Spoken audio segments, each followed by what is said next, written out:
Malayali nurse നിമിഷപ്രിയയുടെ വധശിക്ഷയ്ക്ക് Yemen president അനുമതി നൽകിയെന്ന വാർത്ത നിഷേധിച്ച് ഡൽഹിയിലെ യമൻ എംബസി. വധശിക്ഷ ഔദ്യോഗിക ഭരണകൂടത്തിന്റെ പ്രസിഡന്റ് റഷദ് അൽ അലീമി അംഗീകരിച്ചിട്ടില്ല. ഹൂത്തി സുപ്രീം പൊളിറ്റിക്കൽ കൗൺസിൽ നേതാവാണ് വധശിക്ഷയ്ക്ക് അംഗീകാരം നൽകിയതെന്നും എംബസി വ്യക്തമാക്കി. ആർ അച്യുതൻ ഡൽഹിയിൽ നിന്ന് വിവരങ്ങളുമായി ചേരുകയാണ്. അച്യുതൻ, എന്താണ് ഇതുമായി ബന്ധപ്പെട്ട് എംബസി വ്യക്തമാക്കുന്നത്? അച്യുതൻ, രഞ്ജിത്ത്, ദിവസങ്ങൾക്ക് മുൻപാണ് യമനിൽ വധശിക്ഷയ്ക്ക് വിധിക്കപ്പെട്ട നിമിഷപ്രിയയുടെ വധശിക്ഷയ്ക്ക് യമൻ പ്രസിഡന്റ് അനുമതി നൽകിയെന്ന റിപ്പോർട്ടുകൾ പുറത്തു വന്നത്.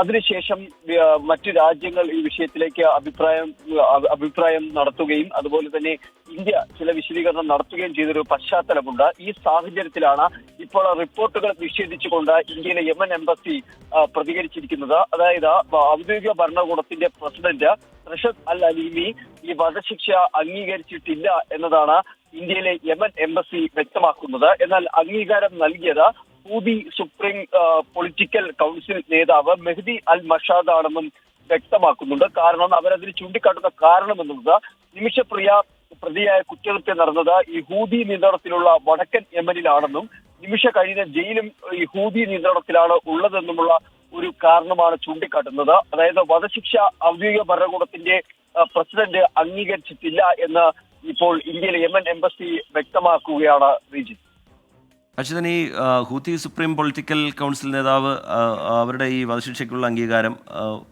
ഈ നിലവിൽ ഈ നിമിഷപ്രിയയുടെ മോചനവുമായി ബന്ധപ്പെട്ടുള്ള ശ്രമങ്ങളൊക്കെ നടക്കുന്നതിനിടയിൽ അത് സാങ്കേതികമായ തടസ്സമുണ്ടാക്കുന്നതാണോ അച്യുതൻ?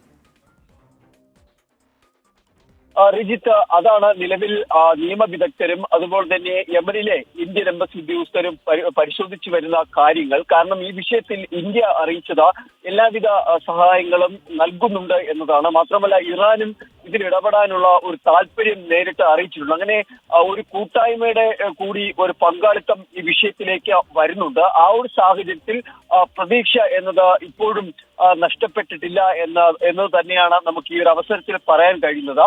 മാത്രമല്ല ഇനി ഈ കൊല്ലപ്പെട്ട വ്യക്തിയുടെ കുടുംബം മാപ്പ് നൽകിയാൽ ഈ വധശിക്ഷയിൽ നിന്ന് നിമിഷപ്രിയയ്ക്ക് ഒരു മോചനം നൽകും. നിലവിൽ ആ ഒരു കാര്യത്തിലേക്കുള്ള നീക്കങ്ങളും ചർച്ചകളുമാണ് പുരോഗമിച്ചുകൊണ്ടിരിക്കുന്നത്. എന്തായാലും നിലവിലിപ്പോൾ അറിയിച്ചത് പ്രകാരം ഔദ്യോഗിക ഭരണകൂടത്തിന്റെ പ്രസിഡന്റ് ഇതിന് അംഗീകാരം നൽകിയിട്ടില്ല എന്ന് പറയുമ്പോൾ അവിടെ നേരിയ പ്രതീക്ഷ നമുക്ക് കാണാവുന്നതാണ്. ശരി, ആർ അച്യുതൻ ഡൽഹിയിൽ നിന്ന് വിശദാംശങ്ങൾ പങ്കുവയ്ക്കുകയായിരുന്നു.